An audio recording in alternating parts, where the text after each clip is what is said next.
Je suis dans mon lit. J'ai 4 ans. Mon père me réveille. Il est tôt, je grogne. Je ne veux pas me lever. Il insiste. Je suis en pyjama, il m'habille. Un pull, des chaussettes, une écharpe, un manteau, des bottes de pluie vertes aux yeux de grenouille. Dans la maison, il fait sombre. La sève siffle et le bois claque. Ça sent le feu. Il ouvre la porte et je suis ébloui. Tout est blanc. Il avance, j'hésite. Il me prend la main, j'avance à mon tour. Mon souffle devient tout blanc lui aussi. Je sais que j'aime regarder mon souffle. Des flocons tombent sur mon manteau, puis sur mon visage. Ils sont légers. Je ne suis plus abrité et pour la première fois, je marche dans la neige. Mes pieds crissent. Mes bottes s'enfoncent. Nous laissons nos empreintes sur le sol. Je ris. Demain, tout aura fondu. Je m'appelle Marion. Je suis autrice de bande dessinée. Quand je me questionne sur mes premières fois, je constate que leur empreinte est fondatrice. Elles sont ce que je suis aujourd'hui. Elles sont les liens que j'entretiens avec mes proches. Et pour la première fois, je rencontre Aliou, Ibrahim, Abdoulaye, Yacouba, Morlaï, Ramatoulaye, Seydina, Diallo, Lassana, Klirim, Koli, Ali, Alicia, Rosanna, Rabia, Armel, Badia, Marisette, Thérèse, Marie-France. Entre deux confinements, il faut vite trouver un endroit pour se voir. Les bibliothèques sont encore ouvertes, alors on se voit là, une seule fois. Comme un entretien, derrière une table et avec nos masques. Je les invite à replonger dans leurs premiers souvenirs, se définir à travers le récit de leur première fois. En si peu de temps, je n'ai sincèrement aucune idée du récit qui va émerger derrière la pudeur.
Je m'appelle Yacouba.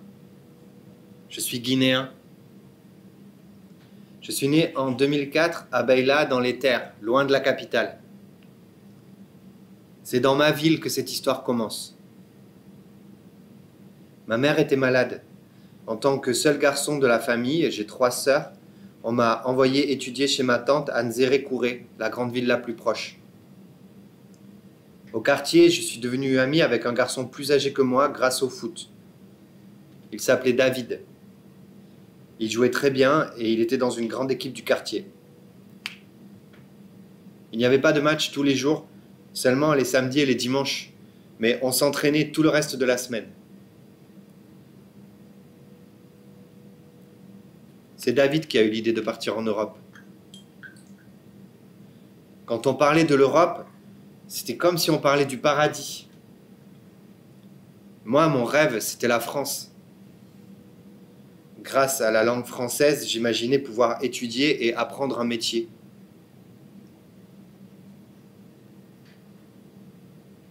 Ma tante a fini par accepter l'idée que je parte avec David. Il lui a promis qu'il prendrait tout en charge. Notre voyage a commencé au Mali, à Bamako. Ensuite, l'Algérie, puis le Maroc. On a été séparés lors du sauvetage de notre bateau entre le Maroc et l'Espagne. Je suis entré en Espagne par les îles Canaries. Ça a été difficile, trop différent. En plus, avec le coronavirus, je devais rester enfermé.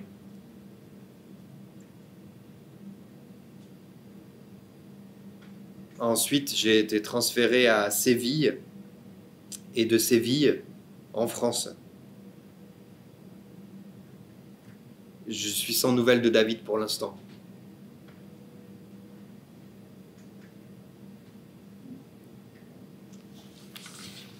J'ai quitté la Guinée en passant par le Mali, puis le Burkina, le Niger, l'Algérie, le Maroc, l'Espagne, et enfin je suis arrivé en France. Mon objectif depuis le départ du pays, c'était la France, parce que c'est le pays que j'aime le plus. Je souhaite faire ma vie ici. Je le souhaite depuis tout petit. Vivre ici. C'est un pays qui me rend heureux. La France pourrait me donner un métier dans le bâtiment, une situation familiale et puis surtout des papiers. Mon rêve d'enfant, je veux le conserver vivant pour me donner plus de force. La Guinée, c'est pas un pays pour moi. Il ne me donne pas de sécurité. Merci d'avoir partagé ça avec moi. C'est bon? Non, c'est pas fini. Enfin, sauf si tu veux partir, hein, tu peux. Je voulais savoir si tu pouvais me faire un petit dessin qui te rappelle quelque chose de chouette. Tu veux?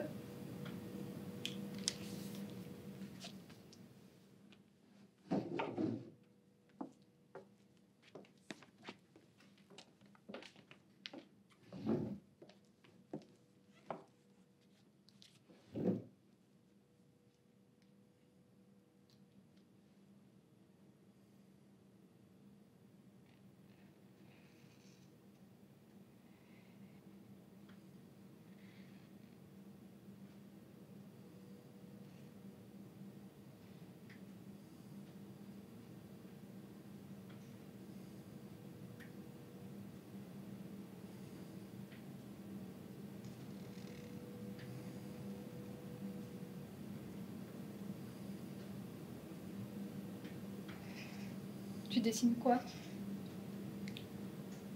C'est un petit bateau. Le bateau avec lequel t'as traversé? C'est le bateau avec lequel je suis arrivé en Europe. Ça s'appelle un Zodiac.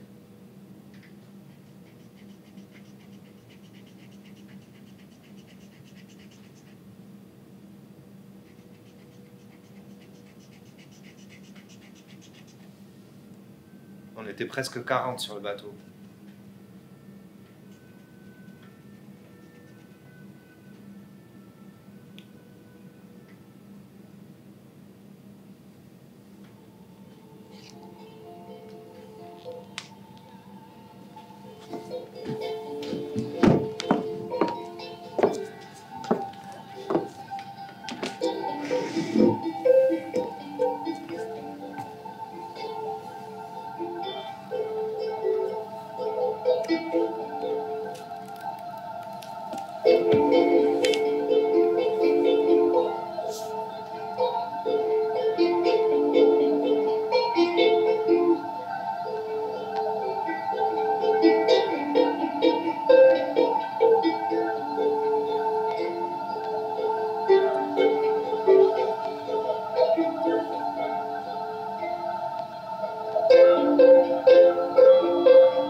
Nous avons fui la Syrie à cause de la guerre. Quand la guerre a commencé, tout a changé dans ma vie. J'ai perdu mon mari, ma maison, mon travail et tous mes rêves. La plupart de nos amis, nos voisins, nos proches, nous les avons perdus. Nous n'avons que des souvenirs. Un jour, nous nous sommes réveillés au son des bombes. Nous sommes descendus au sous-sol, dans le refuge. Au bout de plusieurs heures, les enfants pleuraient de faim et de soif. Nous avons décidé de monter au premier étage, dans les appartements, pour chercher la nourriture. Il y avait des tirs et des bombes dans toutes les directions. Ma voisine et moi, on a rampé dans les escaliers. Nous sommes arrivés dans l'appartement et en vitesse, nous avons pris ce que nous pouvions. Quand nous sommes redescendus, une bombe est tombée près de nous. Nous avons été projetés et blessés. Et arrivés au refuge, nous avons appris que l'explosion avait tué un homme.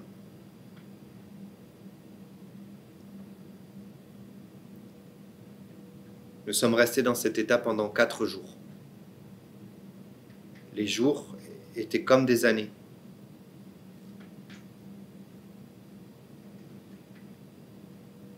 Après ça, il y a eu une trêve. Nous sommes sortis comme si nous étions morts.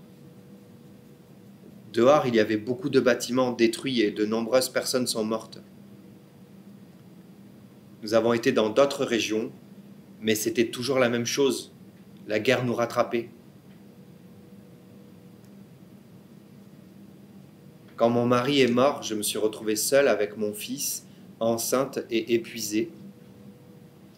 J'ai décidé de fuir chez mes parents qui habitaient ailleurs dans le pays. Mais la guerre s'est amplifiée encore et elle était partout. Nous avons décidé de fuir en Turquie. Arrivés à la frontière, nous avons vécu dans des camps et des tentes. J'étais fatigué parce que l'enfant dans mon ventre était dans un état grave. J'étais au début du 9e mois. On m'a emmené à l'hôpital et le docteur m'a vite opéré. Mon enfant était petit et très faible, mais il vit. On a beaucoup souffert de la chaleur estivale et du froid hivernal, mais nous n'avons pas abandonné. Avec ma sœur, qui est professeure de géographie, et d'autres amis, nous avons décidé de créer une école. On voulait éduquer les enfants. On enseignait l'arabe et le français. On n'avait pas de livres, seulement des tables et des tableaux. C'était une petite école de tente avec l'équipement le plus simple. Le camp a grandi rapidement et le nombre d'élèves a augmenté. Certains ont pu obtenir le diplôme et ils ont rejoint les universités. À la fin, le camp comptait 15 000 personnes et l'école 2 000 élèves. La guerre continuait, alors on a décidé de quitter le camp et de se réfugier en France parce que j'en rêvais depuis l'enfance. C'est pour ça que j'étudiais le français à l'université en Syrie. J'ai envoyé un mail à l'ambassade de France, puis j'ai décrit ma situation. L'ambassade nous a donné un rendez-vous et des visas. D'abord pour moi et mes enfants, puis pour mes parents.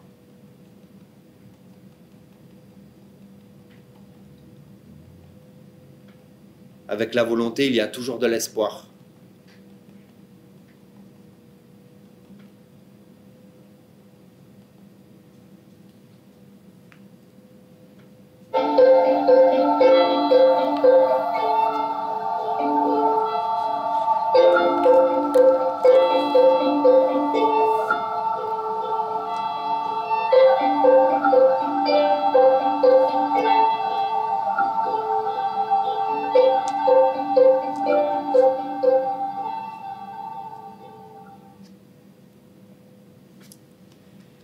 Ici, au lycée, il y a des profs qui m'ont vraiment donné envie de continuer.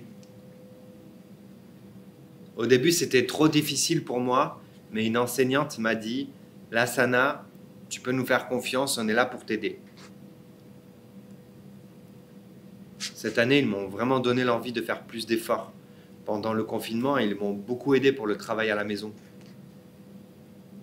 J'étais confiné dans un foyer, mais je faisais des visios avec les profs toutes les semaines. Et parfois, ils m'appelaient au téléphone. J'écrivais beaucoup, tout ce que je faisais, tout ce que je mangeais, pour écrire, pour pratiquer,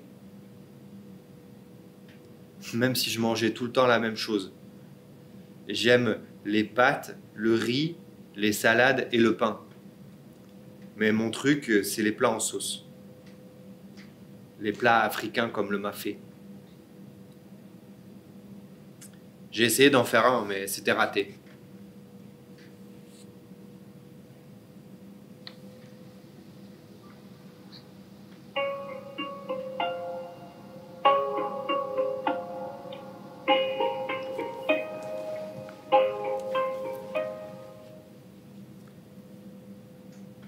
Pour moi aussi, comme l'asana, c'était très difficile au départ.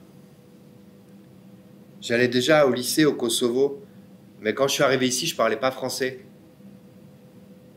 Même pas bonjour. Je comprenais rien du tout. Je fais partie d'un foyer, mais j'habite tout seul dans un appartement. Et au début, je pouvais même pas faire les cours sans les éducateurs. J'ai voulu arrêter le lycée parce que j'y arrivais pas. Mais les profs m'ont conseillé de rester un peu et voir comment ça se passe.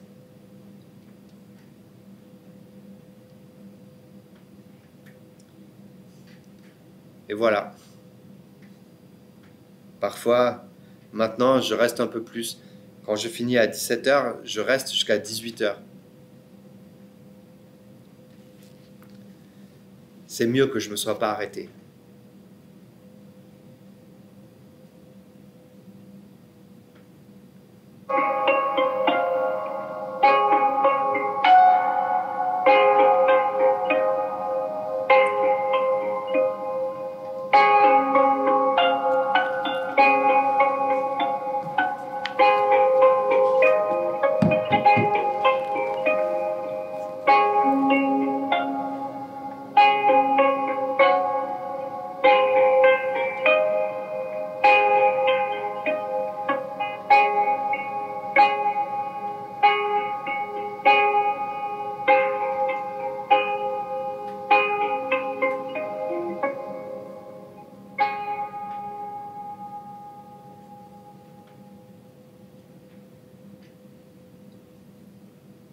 Je vais te raconter mon histoire. Depuis que je suis tout petit, j'imagine quelle personne je voudrais devenir. Enfant, je me suis rendu compte qu'un jour je devrais choisir mon chemin. J'ai remarqué que j'ai beaucoup de passion pour les choses techniques, alors j'ai décidé de devenir ingénieur informatique. J'imagine qu'un jour je pourrais créer des applications, être un vrai informaticien. J'espère qu'un jour je réaliserai ce rêve.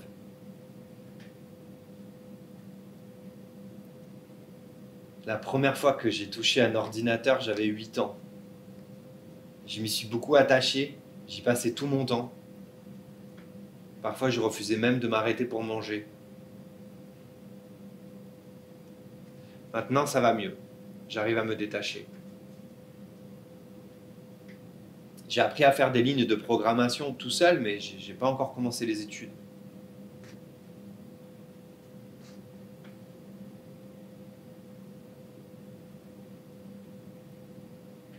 Ma grande sœur ramasse, ce qu'elle aime, c'est les cours de français.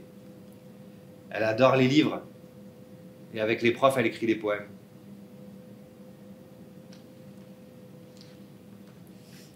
Il y en a deux que j'aime bien, je peux te les lire si tu veux.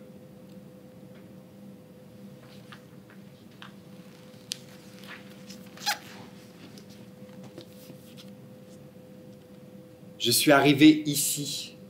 Parfois, je me sentais seul. Je ne connaissais personne. Ça me stressait un peu. Ma mère m'a dit de sortir un peu. Sortir seul, c'est un peu bizarre. Pas habitué à sortir seul, j'ai commencé à me faire des amis. Mais c'est un peu différent que dans mon pays.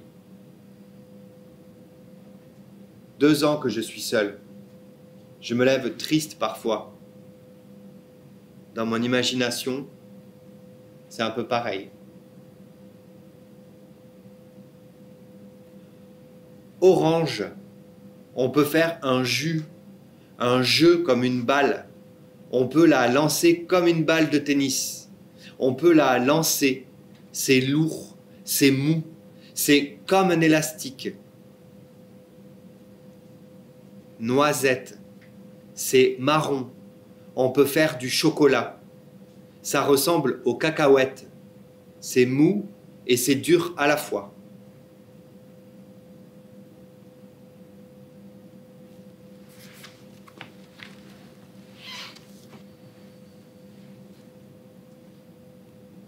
Quand on était encore en Guinée-Bissau, on allait à la plage, mais pas très souvent.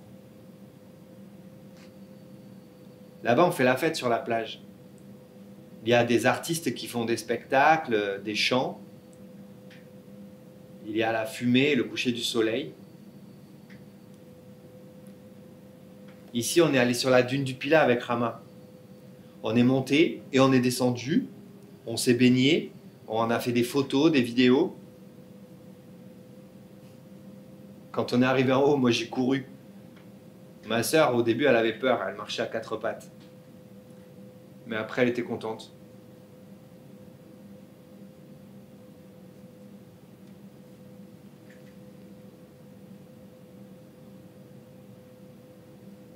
J'aime bien quand vous avez fait les cheveux.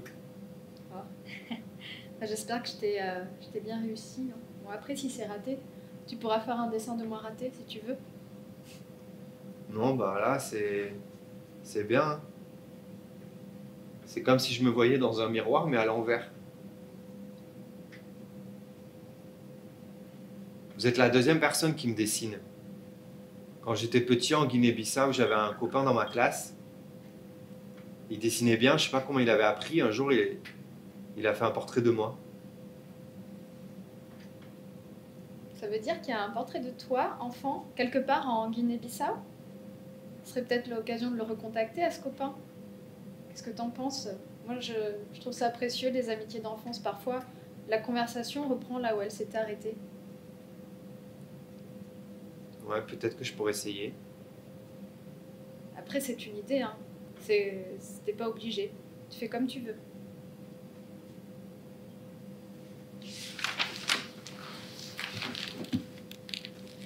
Excuse-moi, je suis un peu maladroite. Je suis là dans mon petit confort et j'ai aucune conscience de ce que ça représente, ce que tu viens de traverser. Je te pose des questions, mais tu n'es pas obligé d'y répondre. Et puis toi aussi, tu peux me poser des questions si tu veux.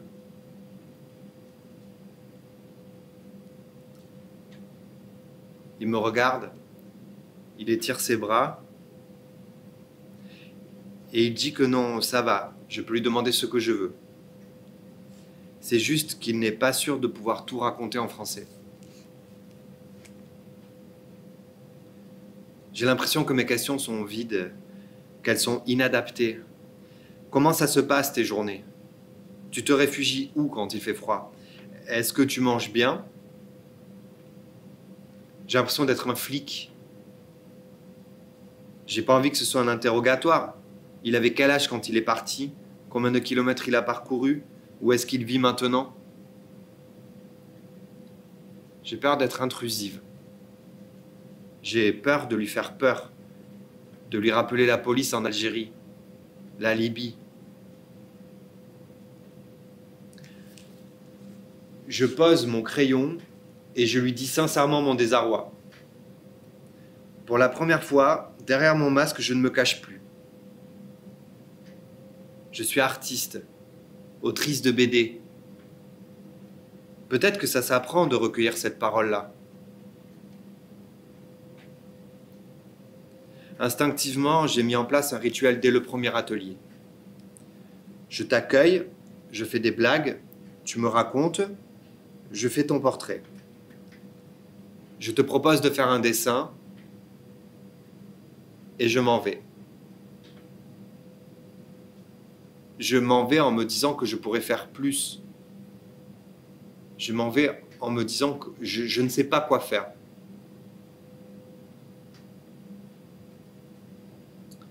Je leur demandais de me confier un détail parce que pour moi, ce sont des souvenirs, des détails qui fondent les gens. Et c'est le choix du souvenir partagé qui le rend fondateur. Mais l'urgence, ce n'est pas un détail. Le moteur pour traverser la moitié du monde et arriver ici seul sans connaître la langue, sans connaître personne, c'est quoi ce putain de carburant ?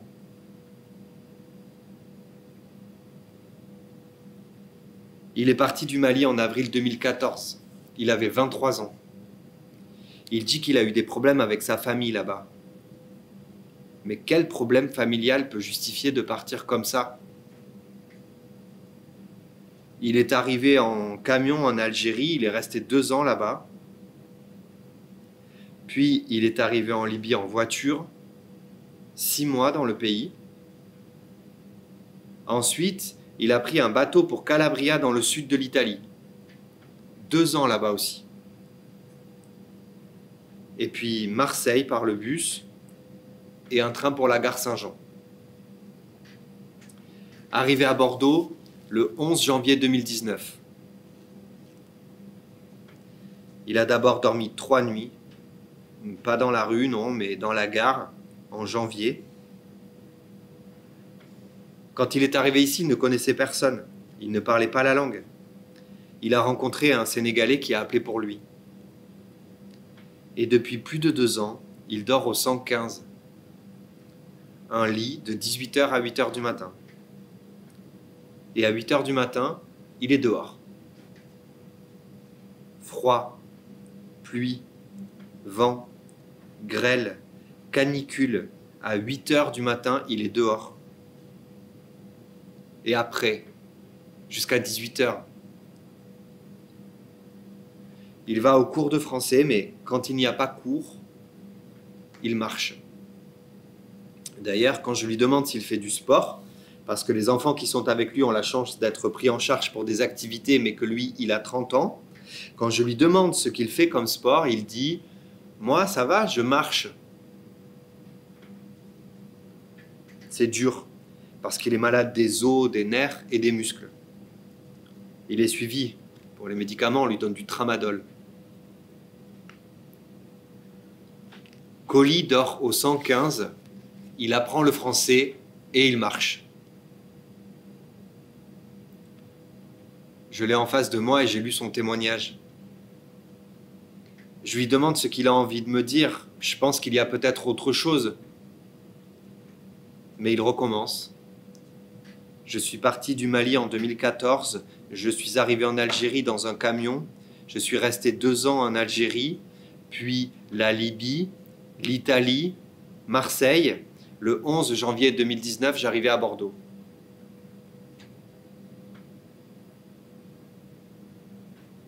Quel est le mot juste pour parler d'un voyage comme le sien ? Un périple ? Une épopée ? Une errance ? J'ai l'impression de manquer de vocabulaire. J'ai l'impression que tout ça est vain. J'ai l'impression d'être d'une lâcheté incroyable. Laisser ces gens partir, ces gamins.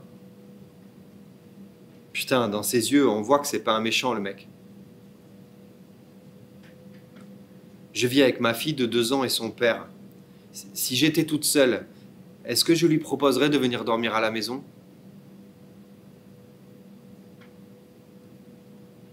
Je m'en fous de son origine.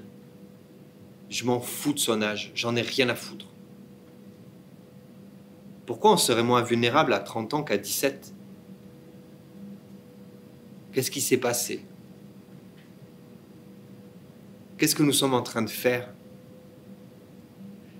Qu'est-ce que je suis en train de faire ?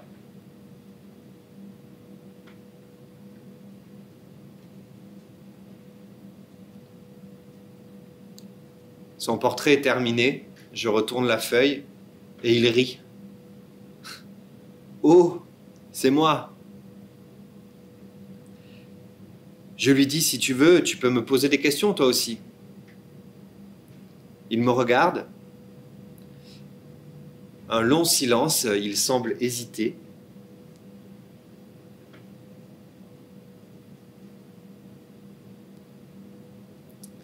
Pour le moment, j'ai une seule question.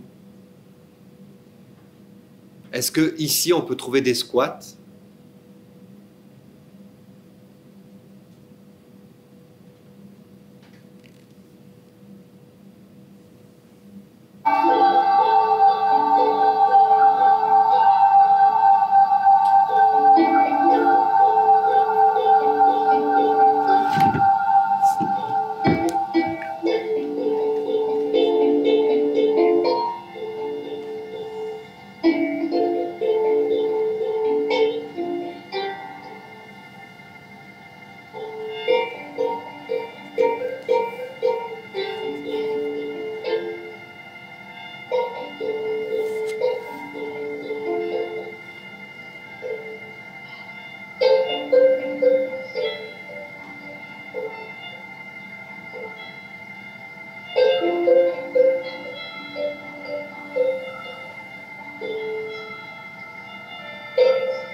C'est l'histoire de ma grand-mère et ça se passe quand j'étais petit en Côte d'Ivoire. Le matin, elle sortait ses affaires devant la porte. Elle avait des petites brosses pour tailler le coton, pour faire le fil. Et c'est pas comme si elle l'avait acheté, le coton. C'est elle qui le faisait pousser dans le jardin. Elle brossait toute la matinée et moi, je la regardais. J'aimais la voir prendre les trucs en boule sur ses cuisses. Elle tournait la pelote dessus et ça faisait des fils. Je me demandais toujours comment elle faisait ça. Pour moi, c'était magique. Maintenant, elle a déménagé en ville, mais elle continue à sortir devant chez elle et à tirer les fils. Pour ne pas s'ennuyer, elle fait ça. Mais là-bas, elle achète le coton.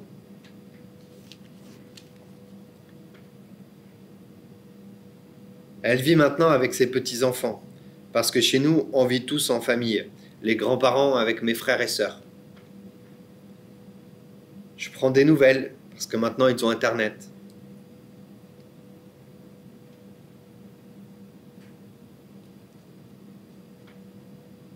Ma grand-mère, elle n'est pas très grande, elle a une taille moyenne. Elle a des cheveux blancs parce qu'elle est devenue arrière-arrière-grand-mère.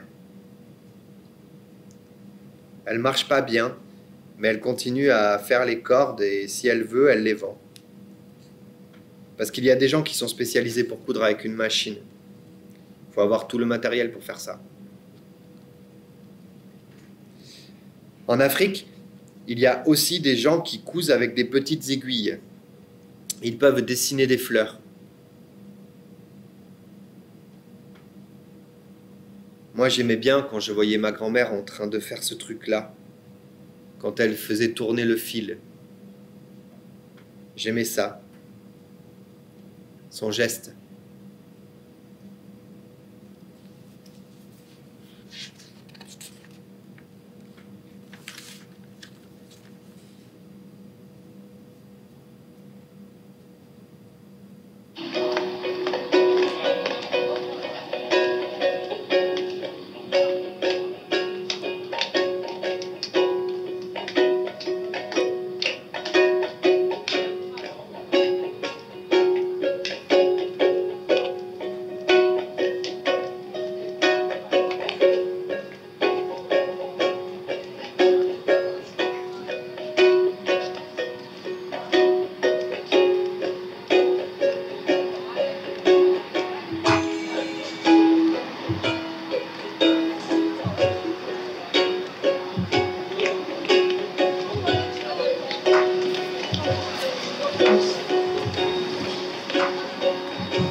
Je vais te parler de mon fauteuil électrique.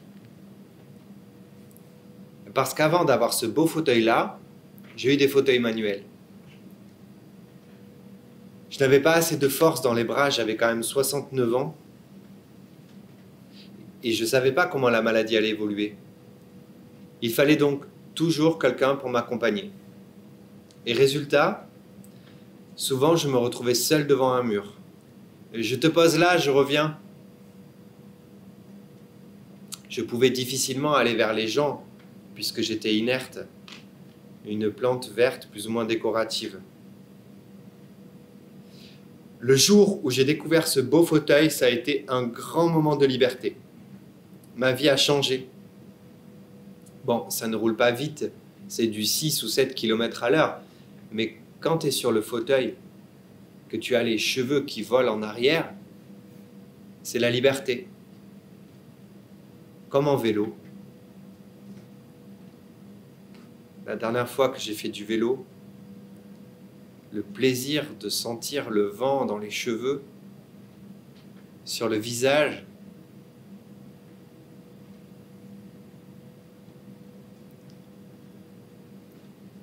avec mon fauteuil électrique, tout s'est ouvert. Tout a été tellement plus simple. Les choses que je faisais très péniblement, je me suis mise à les faire de façon décontractée. Quand je suis reçu dans un groupe, par exemple, je peux passer d'une personne à l'autre, librement, comme si j'étais sur mes jambes. J'oublie complètement le fauteuil, j'ai l'impression de faire corps avec lui. Peut-être un peu trop.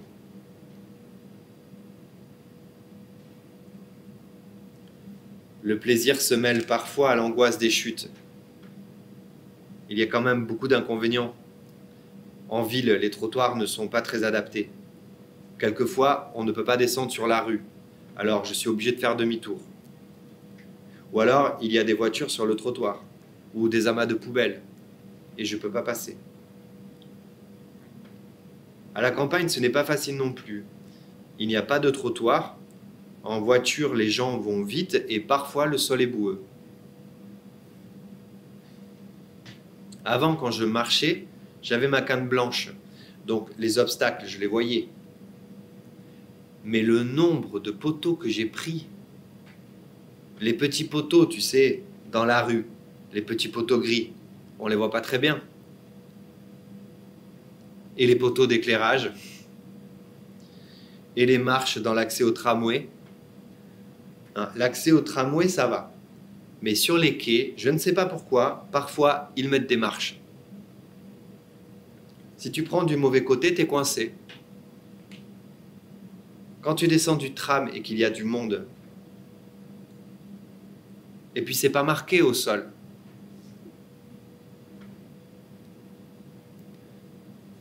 Je n'ai jamais eu d'accident avec des personnes ou des voitures, mais avec le mobilier urbain, quelquefois je me suis dit, ça y est, j'ai cassé mon fauteuil.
Ma petite histoire, c'est que mon compagnon, il est français.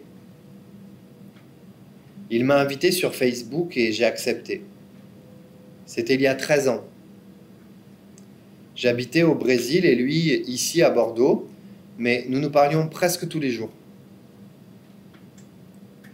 Dans mon pays, j'avais ma vie, mais après la mort de ma mère, qui est décédée d'un cancer, j'ai quitté le Brésil et j'ai beaucoup voyagé. J'ai des copines dans chaque pays, alors j'ai passé 15 jours au Portugal et puis une semaine en Italie. Mon compagnon m'a invité à découvrir Bordeaux et je suis venu passer 15 jours avec lui et sa famille. Ensuite, je suis parti pour l'Allemagne, où j'ai passé presque un mois à Munich. Et encore après, je suis allé voir une copine à Barcelone et j'ai adoré cette ville. J'y suis resté 1 an. J'étais toujours en contact avec mon compagnon et un jour, il m'a demandé si je voulais venir habiter avec lui. J'ai accepté en août 2018. Depuis, j'habite avec mon compagnon et ma belle-mère.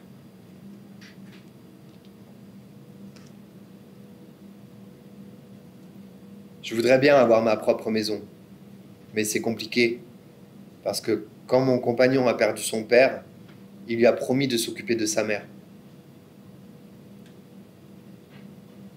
Ma belle-mère a eu 3 garçons. L'aîné est mort dans un accident d'hélicoptère, le second se dispute tout le temps avec elle, et le 3e, c'est mon compagnon. Il s'occupe de sa mère, je me suis fait une raison.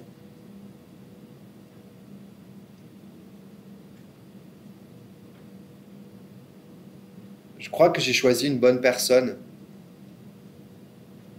J'ai eu beaucoup d'histoires avec de mauvaises personnes au Brésil. Lui, il ne m'empêche pas de sortir.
Je vais te raconter mon histoire de petite fille.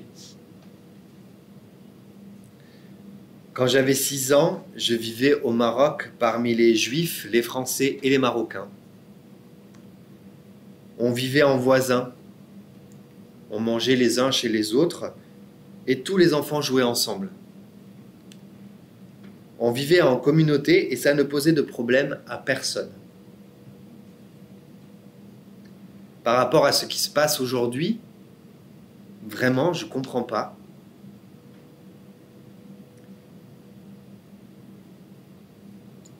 Et puis une année, il y a eu un événement. La maison des Juifs a été incendiée. Alors, j'ai pris Michel par la main et je l'ai sauvé du feu. Je l'ai emmené à la mosquée qui était en face de chez nous parce que quand j'étais petite, on me disait toujours que si quelqu'un se cache dans une mosquée, il ne peut rien lui arriver. Je ne savais plus si c'était un garçon ou une fille. Pour moi, c'était Michel et c'est tout. Le temps a passé et des années après, à la fin de ma carrière, je travaillais à la remise des passeports.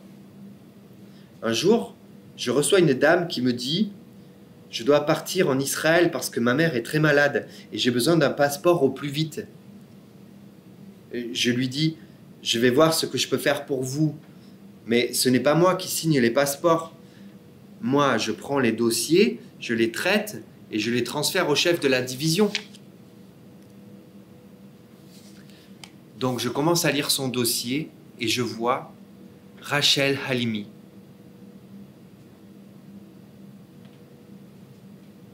Je lui dis, vous habitiez à côté de la mosquée à Mazagan? Parce qu'au Maroc, il y a une ville qui s'appelle aujourd'hui El Jadida, mais qui s'appelait Mazagan. Elle me dit, oui. Et moi, mais tu étais ma voisine. Je lui explique où j'habitais, au numéro 2, et elle me dit, mais oui.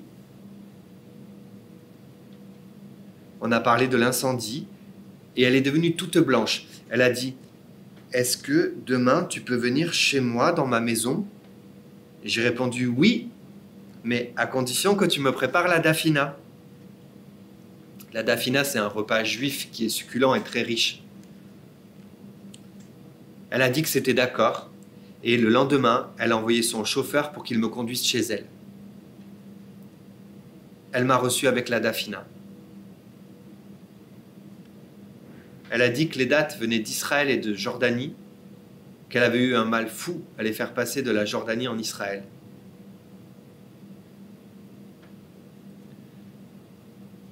Et puis elle a reçu un coup de fil et elle a dit « Yaya, tu es déjà là ?» Un monsieur est monté avec un gros ventre et le crâne dégarni. Il rentre, il dit bonjour, il s'assoit et on commence à manger. On commence à parler un peu et d'un coup elle lui dit « Yaya, est-ce que tu te rappelles de l'incendie chez nous à Mazagan ?» Il dit « Oh, tu sais, vaguement. » Elle dit « Celle qui t'a sauvé du feu, c'est elle. » Alors, il s'est mis debout, il m'a prise dans ses bras et moi, je me suis mise à pleurer. Je pleurais, je pleurais, je pleurais.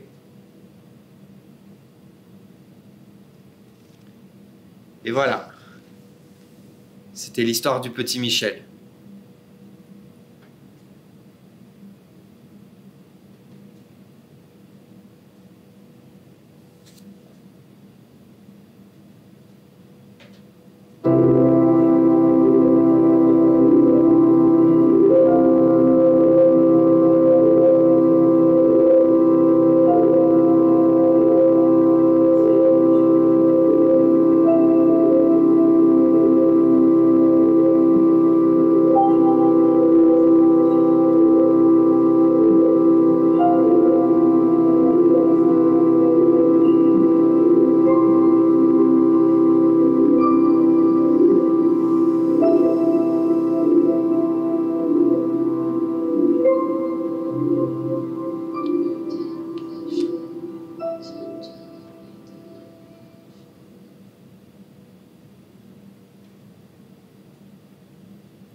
Pour la première fois, j'ai rencontré Yacouba, Thérèse, Seydina, Rosanna, Ramatoulaye, Rabia, Clirim, Morlaï, Marisette, Marie-France, Lassana, Koli, Ibrahim, Diallo, Badia, Armel, Aliou, Alicia, Ali, Abdoulaye.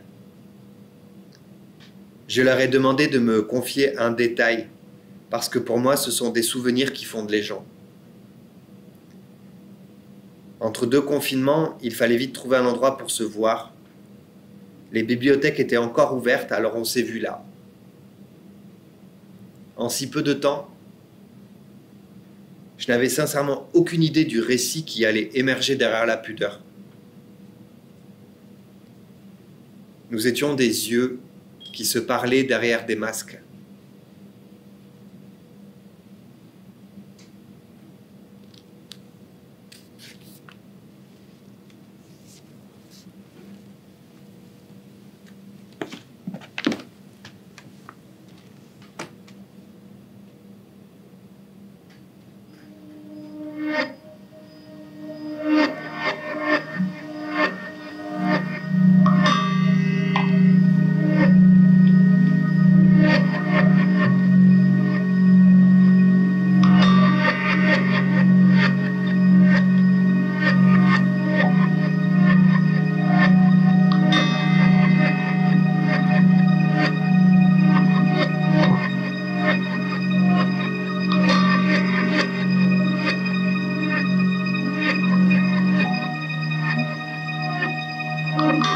Thank